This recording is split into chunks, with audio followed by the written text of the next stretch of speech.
You know what surprised me about the Xiaomi 17T? Xiaomi put a proper 5x telephoto camera into a phone that costs less than 650 euros. Most phones in this price range give you a useless 2x zoom camera or skip the telephoto completely. This one doesn't. But after spending time looking at the specs and the real-world results, I realized something. Xiaomi clearly spent its money in a few very specific places, and to do that, it had to make some compromises elsewhere. So before you buy this phone, let's talk about what Xiaomi got right, what they cut back on, and whether that 5x camera is actually worth it. The first thing I noticed when I picked this up was the weight. It feels pretty good. Not too heavy, not too light, just comfortable. The frame is plastic, which is a bit disappointing at this price, but the glass back and Gorilla Glass 7i protection make it feel premium enough. The phone also has an IP68 rating, so it can survive a puddle or some rain without any issues. The display is a 6.59-inch AMOLED panel with a 120Hz refresh rate, and honestly,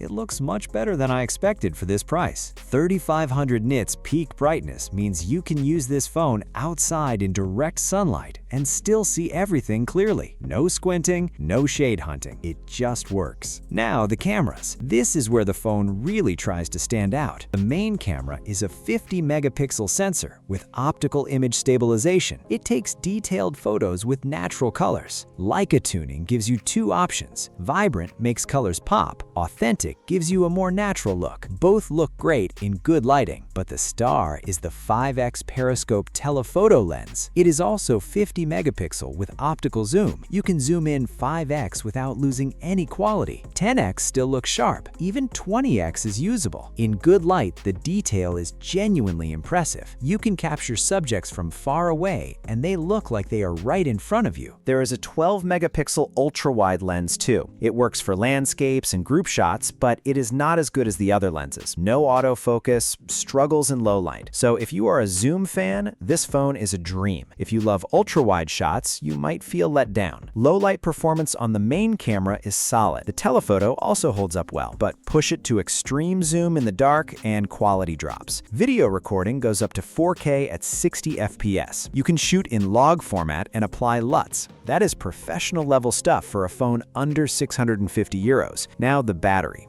6,500 milliamp hours. Honestly, it is ridiculous. I kept expecting it to die by evening, and it just did not. A full day of heavy use? Easy. 2 days if you're careful. That's the kind of battery life people actually want. Charging is 67-watt wired. It takes about 70 to 90 minutes to fully charge. That's decent, but not class-leading. Some rivals offer 90-watt or even 120-watt. There is no wireless charging on the standard 17T. If that matters to you, you need to look at the Pro model or another brand. Performance is handled by the MediaTek Dimensity 8500 Ultra chip. For everyday tasks, it works just fine. No lag, no stutter. Casual gaming runs smoothly too, but if you push it with heavy titles like Genshin Impact, you will notice frame drops. You will need to lower graphics settings to keep things running smoothly. Benchmarks show it is not the fastest in this segment. The OnePlus 15R and Vivo X200T offer better raw performance, but the 17T is not trying to be a performance king. It is trying to be a camera king. Software is HyperOS 3 based on Android 16. It has lots of features. AI writing, transcription, circle to search, but it is a bit busy. Some reviewers call it cluttered. There's also some pre-installed bloatware, though you can remove most of it. So here is the honest truth. The Xiaomi 17T is not the fastest phone. It does not have the best ultra-wide. It does not have wireless charging. It charges slower than some rivals. But if you care about zoom photography, this is the best phone under 650 euros. Buy it if you love taking photos from a distance. Concerts, landscapes, architecture. Buy it if you want a big battery that lasts all day. Buy it if you are okay with plastic build and no wireless charging. Buy it if you value camera over raw performance. If this helped you decide, hit like. Subscribe for more honest reviews.